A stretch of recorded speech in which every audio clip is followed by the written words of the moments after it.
दोस्तों नमस्कार, आप सभी का YouTube चैनल पर हार्दिक अभिनंदन है। स्वागत करता हूं आप सभी का। देखिए, आपने बीच में जो टॉपिक चल रहा था आपके BA पार्ट फर्स्ट ईयर जो है सामान्य हिंदी, उसका व्याकरण खंड जो आपको फिर सेमेस्टर में आना है, तो देखिए उसमें उपसर्ग और प्रत्यय मैंने करा दिए हैं। अब मैं बात कर रहा हूँ आपसे तीसरा जो टॉपिक है आपका संधि, उसके बाद समास। तो देखिए संधि क्या है। संधि का जो शाब्दिक अर्थ दिया है, संधि का शाब्दिक अर्थ क्या है? शाब्दिक अर्थ क्या दिया है? मेल, या अपन कहें जोड़, मेल या जोड़। अरे बात वही है, मेल हो तभी तो जोड़ हो। तो सीधी बात है कि शाब्दिक अर्थ मेल जोड़ से दिया है। वैसे इसका अर्थ क्या दिया है? सम प्लस धी दिया है। इसका मतलब है समान। इसका मतलब क्या है? समान। और धी का मतलब क्या दिया है? जो है कि वर्ण। इसका मतलब जब समान वर्ण जब दो निकटवर्ती वर्ण बोलो या दो समान वर्ण बोलो, जिनके मिलने से उनके रूप में परिवर्तन होता है, तो वहाँ क्या होती है? संधि होती है। इसका मतलब जैसे अपन परिभाषा में कह सकते हैं कि जब दो निकटवर्ती वर्ण क्या करते हैं? परस्पर मेल जो होता है। परस्पर का मतलब होता है आपस में, कि दो निकटवर्ती वर्ण के परस्पर मेल से जो विकार उत्पन्न होता है उसे हम संधि कहते हैं। या फिर अपन दूसरी भाषा में कहें कि दो वर्णों के मेल को क्या कहते हैं? संधि कहते हैं। ठीक है, जैसे अपन कह सकते हैं कि क्या है?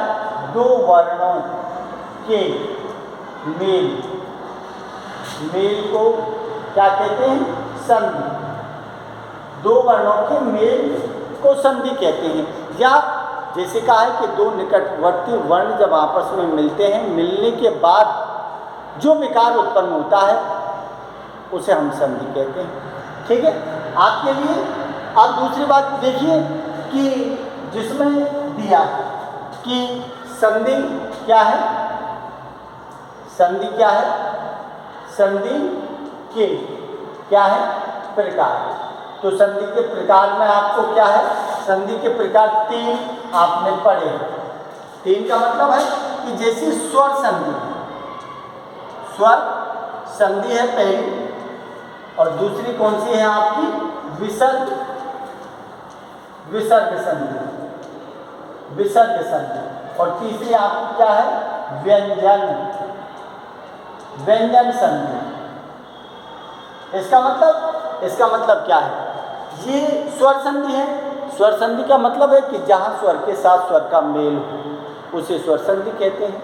अब वो चाहे छोटा है, चाहे बड़ा है, चाहे दोनों बड़ा है, चाहे दोनों छोटा है, लेकिन मिलने पर क्या है? स्वर बड़ा बनेगा। समझ लो आप। तो स्वर के साथ स्वर का जो मेल है, स्वर के साथ स्वर का मेल होगा, वहीं स्वर संधि होगी। स्वर संधि के भेद कितने हैं? 5। स्वर संधि के कितने भेद माने? 5। ज़्यादातर इन्हीं में से आता है। इन्हीं में बच्चों को नियमों का ध्यान नहीं रहता, तो सबसे ज़्यादा आता है स्वर संधि में। स्वर संधि में 5 भेद है। पहला दीर्घ है, दूसरा गुण है, फिर वृद्धि है, फिर यण है, फिर आयाति है। सभी के अलग अलग नियम कानून है। तो थोड़ा सा देखिए कि ये विसर्ग है। विसर्ग का मतलब होता है ये संधि। विसर्ग का मतलब है कि विसर्ग के साथ स्वर और व्यंजन का मेल होने से विसर्ग संधि होती है। और जैसे आपने लिखा मनोरथ। इसका मतलब है मन प्लस रथ। ओ किस में बदला? ओ विसर्ग में बदल गया। ठीक है, आपने लिखा क्या? मनोबल। तो वही बात है। मनोबल, मन विसर्ग प्लस बल।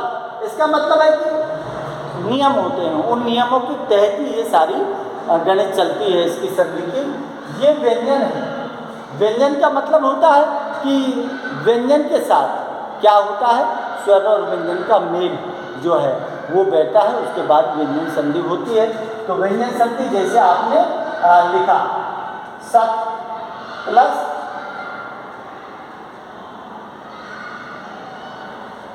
सत प्लस 4, तो यहाँ पर क्या हो गया सदाचार, सदाचार। इसका मतलब 6 प्लस 6 बराबर क्या बना है दार, सदाचार बना है। आप जैसे लिख लें सत प्लस आनंद, तो ये क्या हो गया सदानंद, सदानंद हो गया। क्या हो गया जैसे आपने लिखा दिगंत, इसका मतलब है दिग प्लस अंक, तो ये क्या है के प्लस ए बराबर क्या बन गया गे। तो नियम होते हैं, उन नियमों के तहत ये सारी कुछ चलती है, तो घबराना नहीं, एक को लेके चलेंगे अपन, सारी बातें हो जाएंगी। तो देखिए अब बात आती है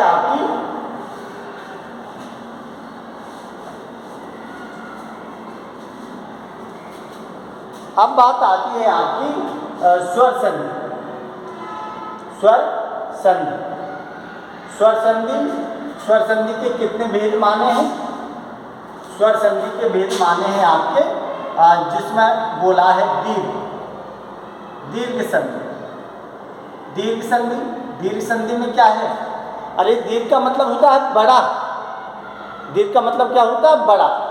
इसका मतलब है ध्यान रखो जहां बड़ी मात्रा आए, जहां बड़ी मात्रा आए, इसका मतलब है आ, इसका मतलब है ई, इसका मतलब है ऊ, और ये क्या है रे, रे प्लस रे, ये आए तो ध्यान रखना आंख नीच के दीर्घ संधि है, ठीक है। जैसे उसके उदाहरण आपने लिखे, आपने उदाहरण क्या लिखा? जैसे आपने लिखा कि भोजनालय, भोजनालय, ठीक है। तो ये क्या हो गया भोजन, भोजन प्लस आलय, इसका मतलब है भोजन ए प्लस आ बराबर आ। ये जो ध्वनि है ये आपको मूल शब्द में दिखाई देगी, ये ध्वनि आपको मूल शब्द में दिखाई देगी। अरे भोजनालय है, शिवालय है, पुस्तकालय है, विद्यालय है, जिनमें आ मूल शब्द में आ की मात्रा आपको दिखाई देगी। तो सीधी बात है कि आप क्या है कि यहाँ ये होगा। इसके बाद ई वाली, तो आपने जैसे लिखा है आपने लिख दिया कविंद्र, तो सीधी बात है कि कवि, कवि प्लस इंद्र, इसका मतलब है ई प्लस ई बराबर क्या है ई, बड़ी, यहाँ बड़ा हुआ है, यहाँ बड़ी हुई, तो फिर ये क्या बन गई मात्रा कविंद्र, बड़ी की मात्रा। एक दूर इसके अलावा अब देखिए ऊ का मतलब है जैसे आपने लिखा है सु प्लस उक्ति, सु प्लस उक्ति, तो क्या हो गया ऊ प्लस ऊ बराबर क्या हो गया ऊ, तो ये क्या हो गई सूक्ति, कटुक्ति, भानुदय, ये सब इस नियम के तहत बने, समझ लो भानुदय। उसके बाद जैसे आपने लिखा है जैसे एक रे वाला उदाहरण देता हूँ आपको, ये रे, जैसे आपने लिखा है पितृण, पितृ, इसका मतलब क्या होगा? इसका मतलब होगा पितृ प्लस ऋण, ऋण जो है इसका मतलब क्या हो गया रे, ते में क्या हो रहा है रे, तो ये रे प्लस क्या है प्लस रे, तो क्या बनेगा रे, ये रे बनेगा।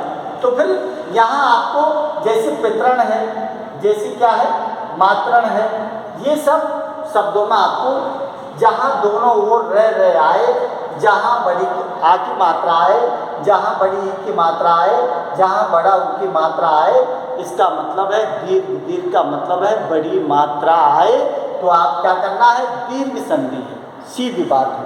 अब देखिए अब दीर्घ होना है, दीर्घ का मतलब अब इनमें देखो बहुत सारे वर्ड हैं, जैसे ए प्लस आ गया, कहीं आ प्लस ए आएगा, कहीं ई प्लस मतलब ऊ आएगा, लेकिन दोनों ओर स्वर आएंगे। ध्यान ये रखना है पांचों नियम में कि जहाँ दोनों ओर स्वर छोटे बड़े रूप में कैसे भी आ सकता है, लेकिन जो दीर्घ संधि है इसमें समान स्वर आएंगे। ध्यान रखना, इसमें क्या है, बड़ी मात्रा और क्या है, समान स्वर।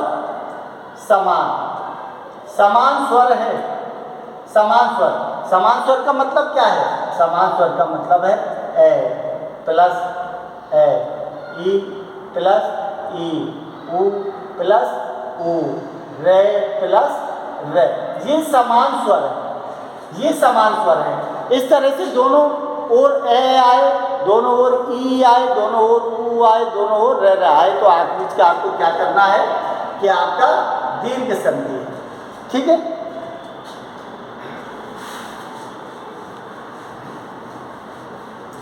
अब देखिए आपकी क्या दिया है, गुण संधि, और गुण संधि का मतलब दूसरी आपकी क्या है, गुण संधि। गुण संधि, और गुण संधि में क्या है, जहां एक मात्रा, जहां एक मात्रा दिखाई दे, जहां एक मात्रा दिखाई दे, इसका मतलब है ए, और दूसरी क्या है, ओ।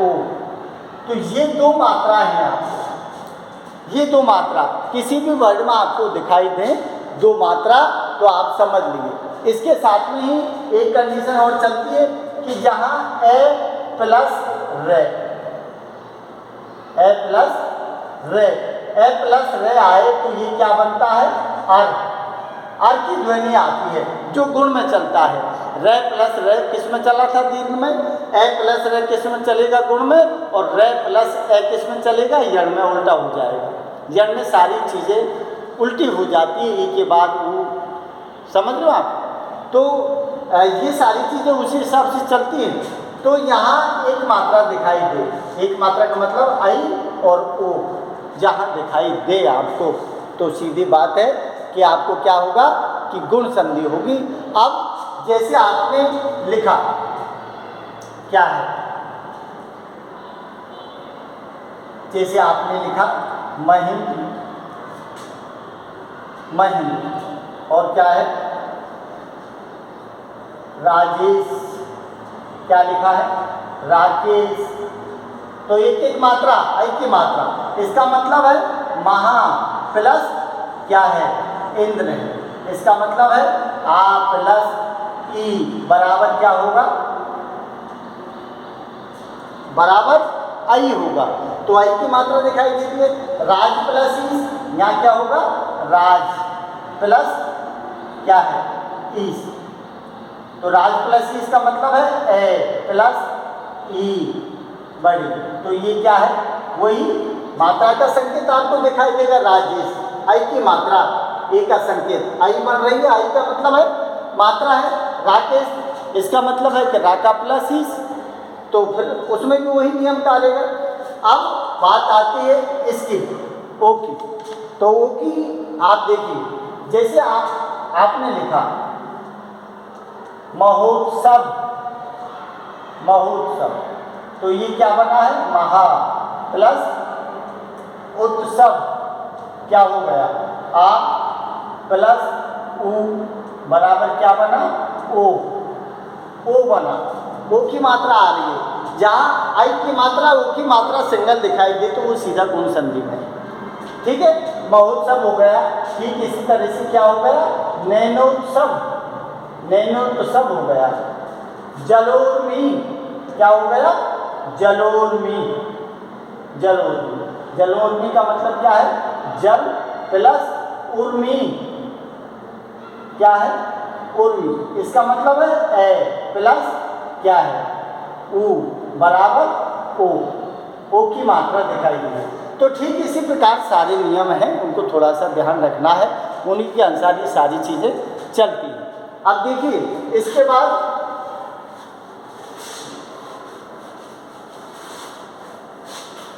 बाद तीसरी क्या है, तीसरी है आपकी व्रत संधि। लिख लो व्रत संधि,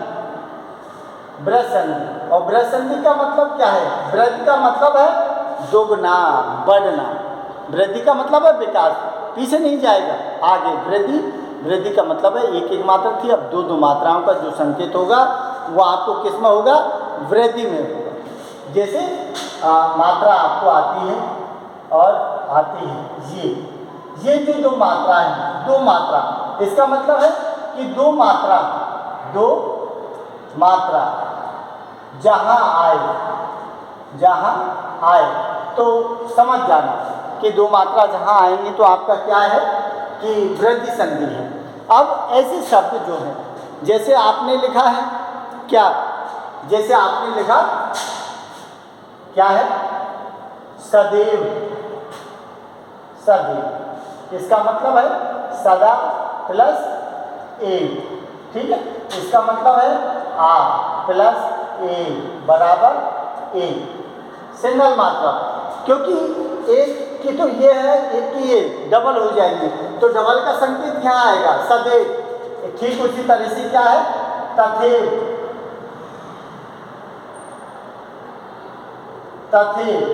क्या है? वसुधैव। ये सारे के सारे इसी तरह के उदाहरण हैं, जो तथैव है, जो एक है। समझ लो, एक क्या है? एक। इसका मतलब, एक का मतलब है एक प्लस ए, इसका मतलब है ए प्लस ए बराबर आई। तो एक आई मात्रा आ रही है, लेकिन यहाँ एक मात्रा यह है, एक मात्रा इस आई का संकेत है तो दो मात्राओं में बदल जाएंगे। तो जहाँ आपको दो मात्रा वर्ण दिखाई दे, तो सीधी बातें को वृद्धि संधि का ही संकेत होता है। उसके बाद में अब की जो मात्रा है, जिसमें क्या दिया है? वनौषधि है। समझ लो, वनौषधि। जैसे इसकी जो है, जैसे आपने लिखा वनौषधि, क्या दिया है? इसका मतलब है वन प्लस क्या दिया है?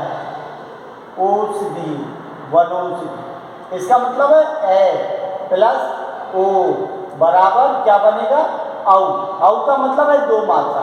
तो इस तरह के जो जहाँ शब्द आपको दिखाई दे, वनौषधि, मंत्रौषधि, समझ रहे हो आप? तो आपको घबराना नहीं है। तो आपको क्या है? सीधी ही स्वर संधि की वृद्धि संधि का तीसरा नियम है। अब देखिए, इसके बाद जो है क्या आता है आपका? इसके बाद में आपके आती है स्वर संधि का चौथा भेद का मतलब है यण संधि। और यण संधि क्या है?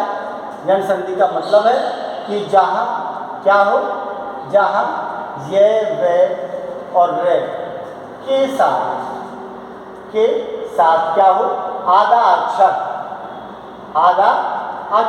आए, आधा अक्षर आए तो समझ लो कि वो सिर्फ यण संधि में ही होगा। जैसे उदाहरण के लिए आप देखिए, दिया है, आपने लिखा इत्यादि, आपने लिखा प्रत्येक, आपने लिखा अध्यक्ष, आपने लिखा अध्यापक, आपने लिखा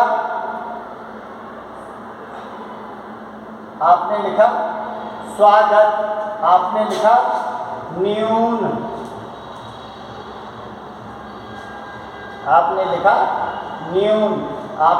तो ये सारे के सारे जो शब्द हैं ये किस में आएंगे? जहाँ ये, वे, रे के साथ। एक चीज और आएगी इसमें, आधा अक्षर प्लस, अब यहाँ पहले क्या आएगा? रे प्लस क्या आएगा? रे। तो ये क्या बोलेगा? रे। क्योंकि दीर्घ में क्या आया था? रे प्लस रे आया था। गुण संधि में ए प्लस रे आया था। यण में उल्टा हो जाएगा, पहले रे आएगा फिर रे आएगा, ध्वनि उसकी रे के रूप में आएगी। समझ लो आप? तो यहाँ जैसे आपने ये लिया इत्यादि, तो ये क्या है? इति प्लस क्या है? आदि है। इसका मतलब है ई प्लस आ बराबर क्या हो गया? या। ठीक है? स्वागत है तो सु प्लस क्या है? आद, स्वागत। तो ये क्या है? ऊ, प्लस आ बराबर क्या बनेगा, वा। ठीक है, न्यून, न्यून का मतलब है नी प्लस क्या है, ऊन। तो सीधी बात है कि ई प्लस क्या है, ऊ बराबर क्या है, यू। तो ये शब्द उसी के हिसाब से बनते हैं, जो शब्द आते हैं ये क्या है, उसी के हिसाब से बनते हैं। और जिसमें एक शब्द आपने ये दिया है रे, जैसे आपने लिखा पित्राज्ञा, इसका मतलब क्या है, इसका मतलब है पितृ प्लस क्या है, आज्ञा। इसका मतलब है रे प्लस ए, यहाँ क्या है, ए पित्राज्ञा है तो यहाँ आज्ञा हुआ, आप तो ये क्या बोलेगा, रा, क्योंकि ध्वनि इसकी क्या आ रही है, रे, तो ये रा में बदलेगा। ठीक है, एक शब्द आपने लिखा जिसे लिखा है मात्रा अनुमति, तो ठीक है, मात्र प्लस क्या लिखा है, अनुमति, अनुमति। इसका मतलब क्या हो गया, रे प्लस ए, रे प्लस ए, मात्र। ठीक है, तो यहाँ शब्द आपको क्या मिलेगा, वही ध्वनि का संकेत आपको मिलेगा, रे। तो ये नियम जड़ में है। ठीक है, इसके बाद देखिए आप,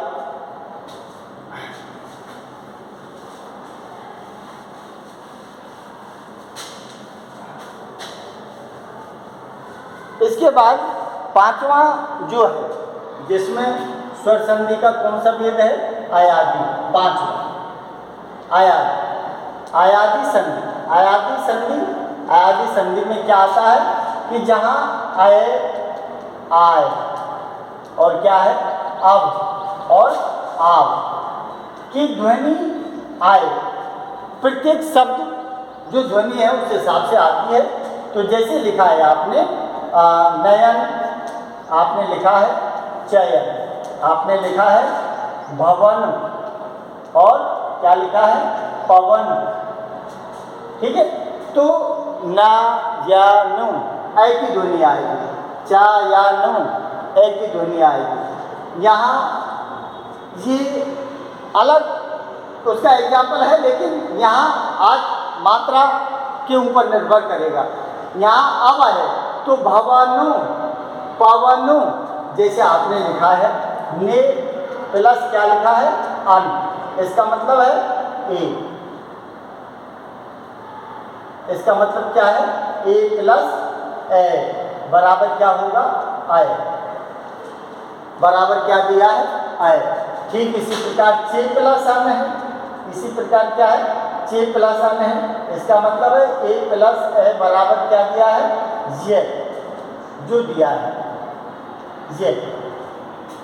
ठीक है, अब यहाँ दिया है भवन, तो ये क्या है, भव प्लस अन दिया है, तो ये क्या है, ओ प्लस ए बराबर क्या दिया है, अब बराबर क्या बनेगा, अब बनेगा। ठीक है, जैसे आपने लिखा है नाई का, इसका मतलब है नई प्लस क्या दिया है, ई का, ई का दिया है, नायिका। तो फिर आप क्या करोगे, इसका मतलब है ए प्लस क्या है, ई बराबर क्या बनेगी, जे ई में छोटी ई की मात्रा लगेगी, नायिका। आई प्लस ई बराबर जे ई, लेकिन जे ई में छोटी ई की मात्रा लगेगी, आई प्लस ई बराबर ये बनेगा। ठीक है, नायिका जैसे आपने लिखा है, क्या लिखा है, जैसे विधायक, विधायक, तो ये क्या है, विधे, विधे प्लस क्या दिया है, अर्थ दिया है, इसका मतलब है आई। ठीक है, प्लस क्या है, विधायक, तो ये आर की ध्वनि निकली है, आर की ध्वनि निकली है, विधायक। तो ये विधायक है, विनायक है, ये जो शब्द है ना, ये सब ज़्यादातर ध्यान में रखना, तीन के जो शब्द हैं वर्ण के, वो ज़्यादातर किसमें आते हैं, वो आयादी में आते हैं। और उनका नियम आए, आए, अब, आओ, इनमें परिवर्तन हो जाता है।